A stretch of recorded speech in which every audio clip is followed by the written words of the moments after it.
नमस्कार, आप देख रहे टीवी 100 और मैं आपके साथ हूँ हिमानी। सोमवार से संसद के शीतकालीन सत्र की शुरुआत होने वाली है। उससे पहले केंद्र सरकार ने रविवार को सर्वदलीय बैठक बुलाई है। इस बैठक में संसद के शीतकालीन सत्र को सुचारू रूप से चलाने के लिए पार्टियों के बीच सहमति बनाने की कोशिश की गई। सर्वदलीय बैठक में कांग्रेस ने अदानी समूह के खिलाफ रिश्वतखोरी के आरोपों पर चर्चा की मांग की है। इससे साफ है कि विपक्ष शीतकालीन सत्र में भी इस मुद्दे को उठाएगा, जिससे संसद सत्र के काफी हंगामेदार रहने के आसार हैं।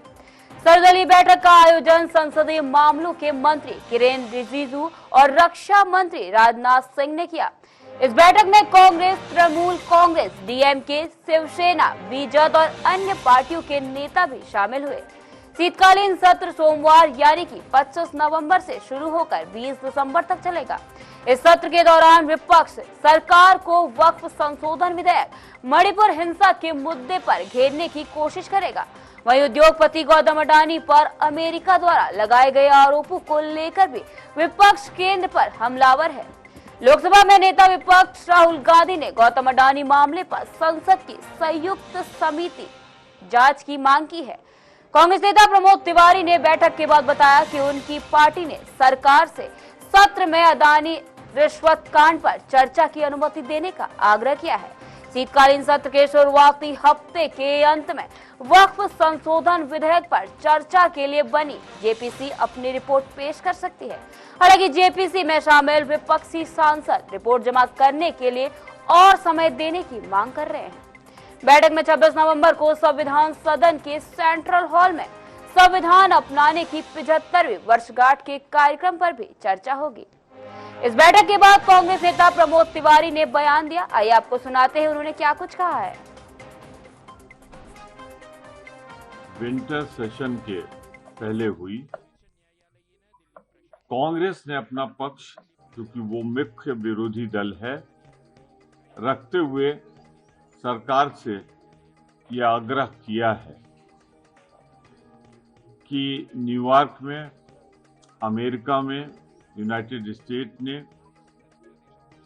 जो वहां के डिपार्टमेंट ऑफ जस्टिस ने, एक कोर्ट ने संज्ञान लिया है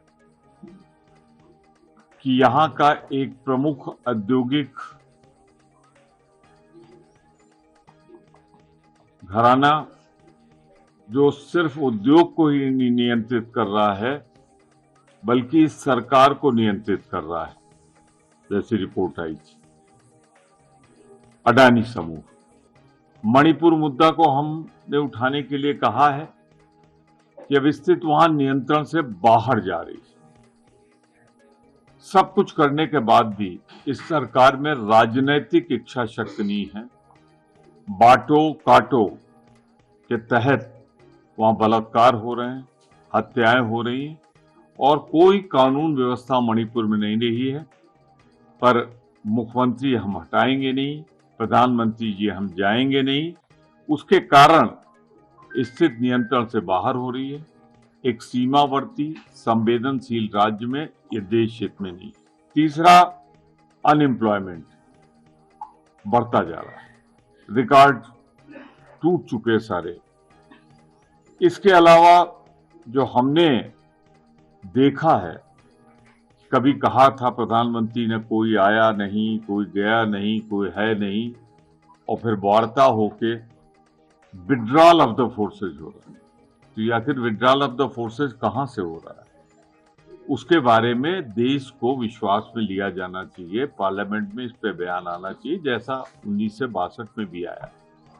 वहीं दिल्ली में हुई सर्वदलीय बैठक के बाद संसदीय कार्य मंत्री किरेन रिजिजू ने जानकारी देते हुए क्या कुछ कहा है, चलिए आपको वो भी सुनवाते हैं। करके 42 पॉलिटिकल लीडर्स, 30 पॉलिटिकल पार्टीज के नेता और पार्टी के फ्लोर लीडर का आज पार्टिसिपेशन हुई।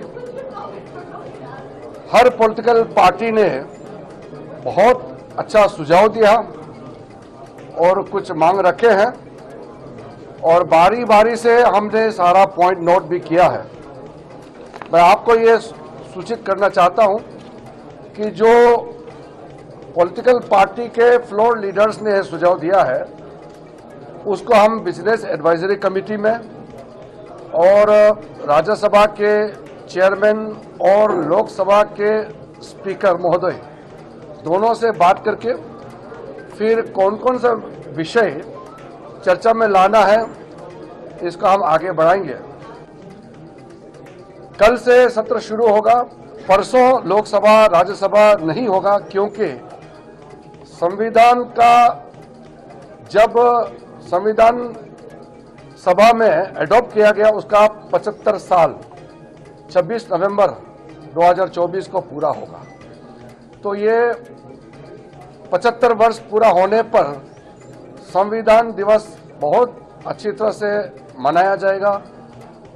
संविधान सदन में दोनों सदन के सदस्यों के साथ देश के महामहिम आदरणीय राष्ट्रपति द्रौपदी मुर्मू जी वहां एड्रेस करेंगे और साथ साथ में कुछ महत्वपूर्ण डॉक्यूमेंट्स हम रिलीज करने वाले हैं।